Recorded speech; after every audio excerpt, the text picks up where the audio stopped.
خوش آمدید۔ آج ہم اسکاؤٹنگ کے ایک بہت ہی دلچسپ اور سچ پوچھیں تو ایک بہت اہم پہلو پر بات کرنے والے ہیں، اور وہ ہے بین الاقوامی اسکاؤٹنگ۔ یہ صرف کہیں گھومنے پھرنے یا کیمپس لگانے کا نام نہیں ہے، نہیں، یہ اس سے کہیں بڑھ کر ہے۔ یہ دنیا بھر میں بھائی چارے کے حقیقی جیتے جاگتے رشتے بنانے کے بارے میں ہے۔ اور ہماری آج کی ساری گفتگو کا خلاصہ ورلڈ اسکاؤٹ آرگنائزیشن کے سابق سیکریٹری لازلو ناگی کے اس ایک جملے میں ہے۔ یہ ہمیں یاد دلاتا ہے کہ اسکاؤٹنگ کا اصل مقصد خاص طور پر آج کی اس بٹی ہوئی دنیا میں صرف باتیں کرنا نہیں، بلکہ عالمی بھائی چارے کو فعال طور پر یعنی ایکٹیو ہو کر تعمیر کرنا ہے۔ اچھا، تو دیکھتے ہیں کہ آج ہم اس سفر میں کیا کچھ جانیں گے۔ ہم شروعات کریں گے کہ آخر بین الاقوامی اسکاؤٹنگ اتنی ضروری کیوں ہے، پھر دیکھیں گے کہ عملی طور پر پہلا قدم کیسے اٹھایا جائے، اور آخر میں جو چیلنجز آ سکتے ہیں ان پر اور ان کے حل پر بھی بات کریں گے۔ تو چلیے سیدھا پہلے حصے میں چلتے ہیں۔ آخر اسکاؤٹنگ کے جو بنیادی اصول ہیں انہیں آج کے اس جدید دور میں اپنانا اتنا ضروری کیوں ہو گیا ہے؟ یہ جو بات لکھی ہے نا کہ اب کھڑکیاں کھولنے کا وقت ہے، یہ بہت گہری ہے۔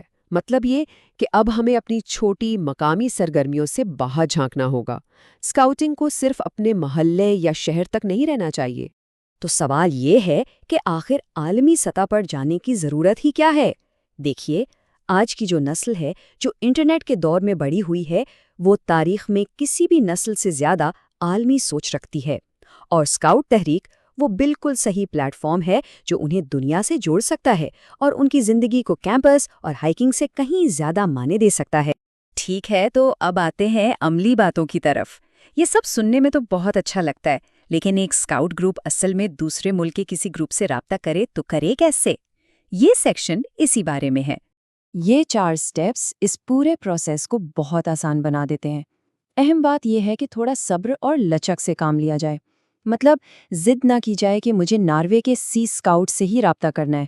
اس کے بجائے اگر درخواست کو تھوڑا وسیع کر دیں، جیسے اسکینڈینیویا میں کوئی بھی اسکاؤٹ گروپ، تو کامیابی کے امکانات خود بخود بڑھ جاتے ہیں۔ اچھا جی، تو جب رابطہ ہو جائے تو پھر اگلا مرحلہ آتا ہے ایک مضبوط رشتہ بنانے کا۔ تو چلیے دیکھتے ہیں کہ گروپس آپس میں کن کن چیزوں کا تبادلہ کر کے دوستی کی بنیاد رکھ سکتے ہیں۔ دوستی کا ایک بہترین طریقہ ہے اپنی دنیا کا ایک ٹکڑا شیئر کرنا، جیسے اپنے ہاتھ سے بنائے ہوئے نقشے، اپنے گھروں کی، اسکولوں کی تصویریں، یا اپنے شہر کی کوئی دلچسپ کہانی۔ یہ چھوٹی چھوٹی چیزیں ہی تو ہیں جو ایک دوسرے کو قریب لاتی ہیں۔ گانوں کی ریکارڈنگ بھیجنا بھی ایک بہت زبردست آئیڈیا ہے، لیکن یہاں ایک بہت اہم بات ہے۔ صرف گانا بھیج دینا کافی نہیں، اس کا ترجمہ بھی بھیجنا چاہیے، تاکہ دوسرے اسکاؤٹ صرف طوطے کی طرح رٹا نہ لگائیں بلکہ اس گانے کے جذبات کو بھی سمجھ سکیں۔ بالکل اسی طرح اپنے مقامی کھیلوں کے اصول بھی شیئر کیے جا سکتے ہیں، اور انہیں سمجھانے کے لیے اگر ساتھ میں کچھ ڈرائنگز یا تصویریں بھیج دی جائیں تو کیا ہی بات ہے۔ اور یہ لسٹ تو دیکھیے، مطلب امکانات کی کوئی حد ہی نہیں ہے، پتوں اور بیجوں سے لے کر کھانے کی ترکیبوں تک، یہاں تک کہ روزمرہ کی چیزیں جیسے پرانے اخبار یا سکے جو ہمیں معمولی لگتی ہیں، وہ دوسرے ملک کے اسکاؤٹس کے لیے انتہائی دلچسپ ہو سکتی ہیں۔ اور سوچیں، ان سب چیزوں کو اکٹھا کر کے ایک چھوٹا سا مشترکہ میوزیم بھی بنایا جا سکتا ہے۔ کتنا مزے کا آئیڈیا ہے۔ اب آئیے اس سے بھی ایک قدم آگے بڑھتے ہیں۔ صرف چیزیں بھیجنے سے زیادہ گہرے، زیادہ بامانی اور مل کر کام کرنے کی طرف کیسے بڑھا جا سکتا ہے؟ یہ سلائیڈ بہت اچھے طریقے سے فرق بتاتی ہے۔ ایک طرف ہے سادہ تبادلہ جو انفرادی دوستیوں تک محدود رہ سکتا ہے، اور دوسری طرف ہے ٹویننگ یعنی مشترکہ پروجیکٹس۔ یہ ایک قوم سے دوسری قوم کی شراکت داری بن جاتی ہے، اور اس کا مقصد صرف مشاغل بانٹنا نہیں بلکہ مل کر ایک بہتر دنیا بنانا ہے۔ اور یہ صرف بڑی بڑی باتیں نہیں ہیں، یہ حقیقی مثالیں ہیں کہ جب اسکاؤٹ گروپس مل کر کام کرتے ہیں تو کیا کچھ ہو سکتا ہے۔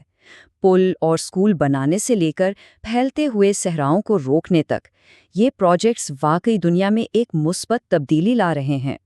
یہ کہاوت ان تمام پروجیکٹس کے پیچھے جو سوچ ہے اسے بہت خوبصورتی سے بیان کرتی ہے نا؟ مقصد صرف کسی کی وقتی مدد کرنا نہیں ہے، بلکہ لوگوں کو اس قابل بنانا ہے کہ وہ خود اپنے پیروں پر کھڑے ہو سکیں۔ ظاہر ہے جب اتنا بڑا کام کیا جائے گا تو راستے میں کچھ رکاوٹیں بھی آئیں گی۔ تو اب ہم بات کریں گے ان عام چیلنجز کی اور دیکھیں گے کہ ان سے نپٹنے کے لیے کیا عملی حل موجود ہے۔ پیسہ اکثر سب سے بڑا مسئلہ یہی ہوتا ہے، لیکن جہاں چاہ وہاں راہ۔ یہاں کچھ بہت ہی تخلیقی حل بتائے گئے ہیں۔ اپنی بنائی ہوئی چیزیں بیچنے سے لے کر کسی دوسرے ملک کے تھیم پر ایک مزیدار کھانے کی شام منعقد کرنے تک فنڈز اکٹھا کرنے کے بہت سے طریقے ہیں۔ یہ ایک بہت ہی حقیقی اور بہت بڑا سوال ہے۔ جب دو مختلف ملکوں کے دو مختلف زبانیں بولنے والے اسکاؤٹس ملیں گے تو وہ آپس میں بات کیسے کریں گے؟ تو اس کا ایک بہت ہی ہوشیار اور عملی حل موجود ہے، ایسپرانٹو۔ یہ ایک بنائی ہوئی بین الاقوامی زبان ہے جسے خاص طور پر اتنا آسان اور لاجیکل بنایا گیا ہے کہ کوئی بھی اسے جلدی سیکھ سکتا ہے اور کمیونیکیشن کا مسئلہ حل ہو جاتا ہے۔ اور اس زبان کی خوبصورتی اس ٹیبل میں نظر آتی ہے۔ یہ کتنی منطقی ہے۔ آپ صرف چند چھوٹے چھوٹے لفظوں کو جوڑ کر بالکل نئے لفظ بنا سکتے ہیں، جیسے اسکولتو یعنی اسکاؤٹ، اس میں ان لگا دیں تو اسکولٹینو یعنی گرل اسکاؤٹ بن جاتا ہے، یا سانا یعنی صحت مند سے مالسانولیجو یعنی ہسپتال بنانا۔ کتنا آسان ہے۔ تو آخر میں بات واپس وہیں آ جاتی ہے۔ یہ تمام سرگرمیاں، یہ تبادلے، یہ پروجیکٹس، یہ صرف وقت گزارنے کے طریقے نہیں ہیں، یہ اسکاؤٹنگ کے سب سے بڑے اور سب سے مقدس مقصد کو پورا کرنے کا ذریعہ ہیں، ایک حقیقی زندہ عالمی بھائی چارے کی تعمیر۔ تو آخر میں یہ سوال ہر اس شخص کے لیے ہے جو اسکاؤٹنگ کی تحریک سے جڑا ہے۔ یہ سوچنے کی بات ہے کہ ہم ان بہترین خیالات کو عملی شکل کیسے دے سکتے ہیں تاکہ ہر ایک اسکاؤٹ، چاہے وہ دنیا کے کسی بھی کونے میں ہو، یہ محسوس کر سکے کہ وہ ایک بہت بڑے عالمی خاندان کا حصہ ہے۔